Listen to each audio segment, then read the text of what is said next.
Now, in the presentation, I was talking about the manual steps. And the manual steps I just showed you really here are around the assembly and publishing of a document. The adding the header, the footer, the watermark, the table of contents, the table of figures, etc. But I haven't yet showed you how do you get and extract value out of a particular document. So what I'm going to do next is I'm going to go to a structured document, and I'll go to a series of unstructured documents. And in this case, just because it's the easiest to explain, as a structured document is a typical invoice. So here we have an invoice. It's for a person shipped from a location or shipped to a location. It's got a total amount. It's got line level detail. It's got a subtotal amount. It's got an invoice number. Right? You may want to get this information out of the document while Adlib is processing the document. So what we have the ability to do in Adlib is, if I go back to job settings, before we were focused on this transformation folder. But you'll also notice that in this document set, we have a document set of tickets for invoices. And in this case, we're going to use Adlib to extract information out of this invoice. So like I did before, I'm just going to show you how we did this. We have the ability to take any these file types in. In this case, we're adding a header. And this header will say received on date and time. And it's going to be Times New Roman. It's going to be red, size 12. Right, that's what that header will be. We're also going to OCR the document, but in this case, we added an extraction layer. And in this extraction layer, we're saying, hey, we're going to use OpenAI, Azure OpenAI, for the large language model. And if you're not familiar with the large language model, you're probably very are because of the type of business you're in. We're not hosting our own large language model. We're allowing the customer or the business to select their own large language model. So it's bring your own large language model. And what we're doing within Adlib is allowing us to do the prompt engineering to that large language model. So here we have an output definition. In this case, it's for an invoice. And what that invoice looks like is set up here. It's set up here. Output definitions. We're going to go to invoice, which is this guy. And what we're saying is, look, in this invoice, I am interested in the large language model to extract the customer address. I want you to extract the customer name, the invoice date, the invoice ID, the invoice total. Now pay close attention to this, because sometimes in a document, invoice total might not appear in this exact way. It maybe say invoice number, it's spelled out, or number with a number sign, or invoice NUM, period, right? But the large language models do a really good job in deciphering that. But if it doesn't do a great job, you have the ability to add hints. So here's a regular expression hint, or it's a checkbox, and the checkbox appears to the left of the text. So you really can start to kind of fine tune the prompt so that the large language model gets a really accurate result. So while we've already kind of done this for you, what we're going to do is take a few of these invoices. It doesn't really matter what they are. I'm going to put them all into this input folder.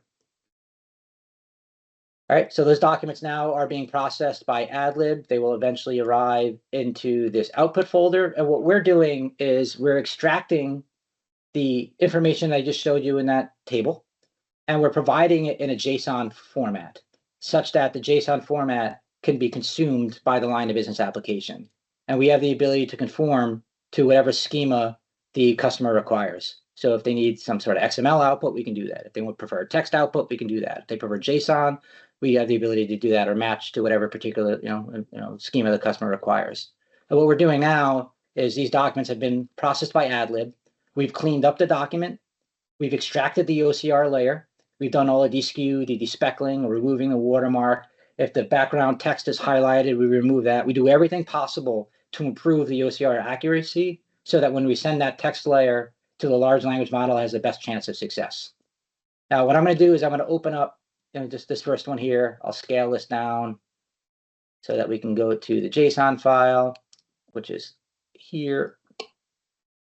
Close this so you can see the whole screen.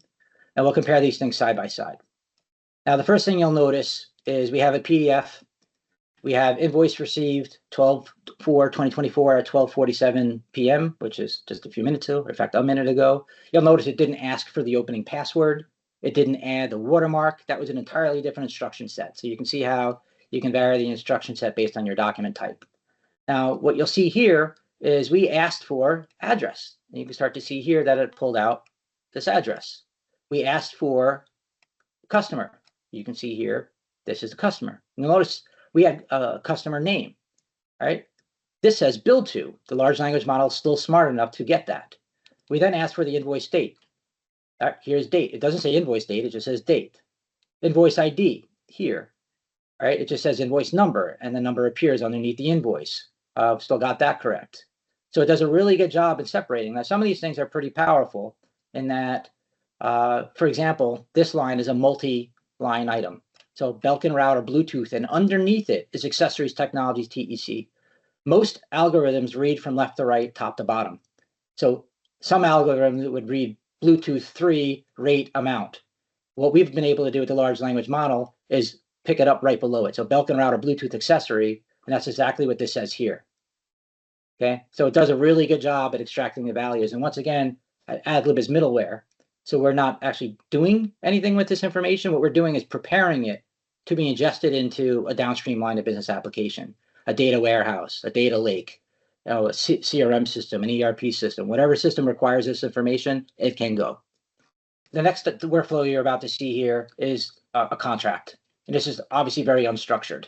You know, it's 12, what is this, 9 pages of text. And in this case, it's an employment agreement. And what we want to pull out is, you know, the date. We want to pull out the organization. We want to pull out who's getting hired, Leslie Clark in this case. We want to pull out their title. In this case, it's Executive Vice President, Chief Financial Officer, Secretary of Treasury. They got a big role, it looks like. Here's compensation.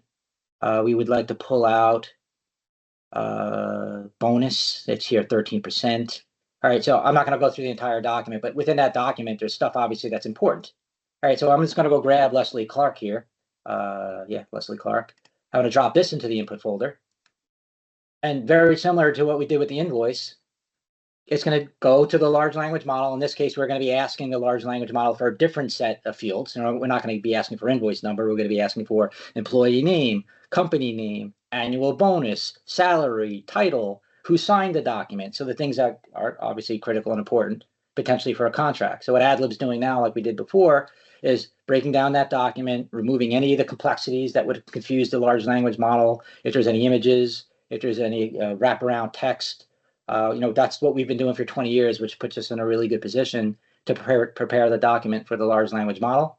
And what's happening now is in the input folder, we now have our Leslie Clark here. We now have the JSON file here. And let's get rid of this guy. We now have the agreement date, which is January 4, 2012. The employer name is Rockwell Entity Trust. Leslie Clark is the employee name, which is here. The job description, summary of job description, so it did some generative stuff there, is here. Executive Vice President, The base salary is $105,000. Bonus was 13%. Here. All right, I'm not going to go through it all, but you see kind of the importance of this. Like some documents, when we were processing them without AI, we're doing a great job rendering them for regulatory submission and approval, but there's a lot of information locked within this document. So without this extraction, somebody would still have to open the document and say, where should this go? Who does this need to be approved by? You know, in the HR system, what's the bonus? How many weeks vacation do they get? So now we have the opportunity to take all that out and feed it to the business systems that require it. You know, really optimizing the way the work moves and the data moves through an organization. While we were at a recent event, a customer came up. They were in a healthcare business, and they said that they receive forms, and they have 200 people that are doing nothing than processing healthcare enrollment forms. That's it. That's all these people do. Sit and process healthcare enrollment forms. So what we did is while he was at a next meeting, we set up this input, and I copied them here. What's going to happen is the same thing you've witnessed before. All right, these documents are going to, this one is already processed from before, but you know, it'll be the same result. The others will come in a second.